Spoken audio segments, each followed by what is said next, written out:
Hi students, today we are going to read this other article in this Classic News article this week. So we've been reading about our new president, Joe Biden. So we read and did some activities with this page. And now we're going to read the second half, which is called Remembering a Leader. That is the title. So remember, a title is also a text feature, and text features is something that we have been learning about this week. And the subtitle says, Uncover 5 Inspiring Facts About Civil Rights Leader Dr. Martin Luther King. Okay, so I'm going to zoom in, and we are going to read these paragraphs here. Now, it's really important that you pay attention because you're going to be doing a seesaw assignment, answering some questions and using some text features to answer some questions about this article after we read it. Okay, so let's go ahead and begin. This month, Americans honor the birthday of Dr. Martin Luther King Jr. He was a famous leader of the civil rights movement. Notice how civil rights is highlighted here. That means it is a keyword. Okay, so a keyword is an important word in an article or any kind of text. Okay, so if I go back to my Bitmoji classroom, actually for my class, I actually have them at the end of the slideshow, and it says keyword right here. It says words in the text that are important. Okay, so you can always find those important words in Scholastic News. You can find them down here in the Words to Know yellow box. He fought for equality for all people, no matter their race or color. King was born in Georgia on January 15, 1929. Back then, segregation was a way of life. That's another key word, and we can go down here to see what segregation means. And it says the practice of keeping groups apart, often because of race. So it basically means that you are separating people because of their skin color. Unfair laws in many southern states said Black people and white people had to go to separate schools, hospitals, and restaurants. They had to ride in different sections of buses and trains. The places and sections for white people were almost always better. Laws in some states also made it hard for Black people to vote. Many businesses wouldn't hire Black workers. King helped spark change. In the 1950s and 60s, he led peaceful protests to demand equal rights for African Americans. He gave speeches that persuaded others to join the cause. Eventually, laws were changed. So because he was so peaceful in his protests, he was never violent, he was able to bring about change. Sadly, Dr. King was killed in 1968, but he still inspires Americans today. Here are 5 things you may not know about him.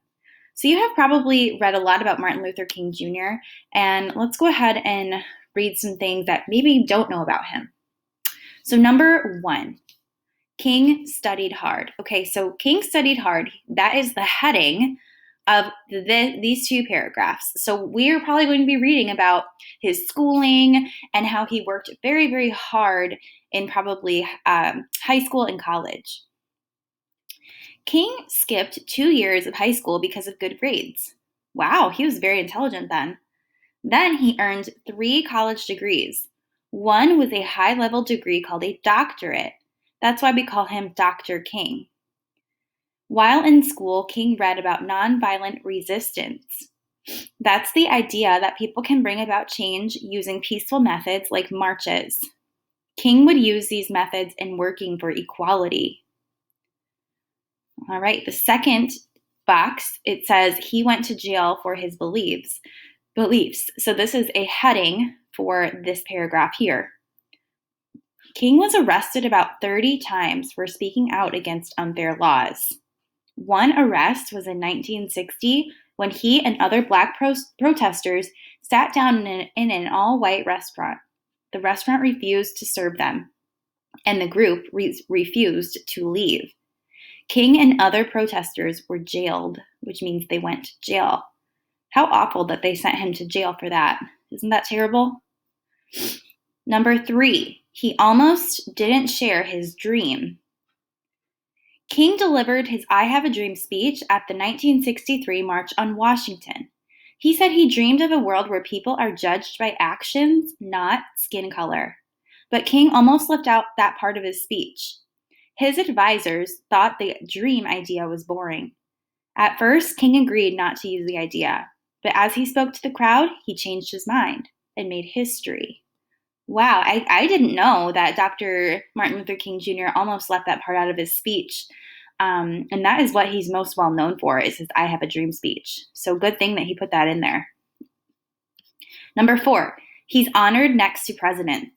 In 2011, a memorial to King opened next to the National Mall, a park in Washington, D.C.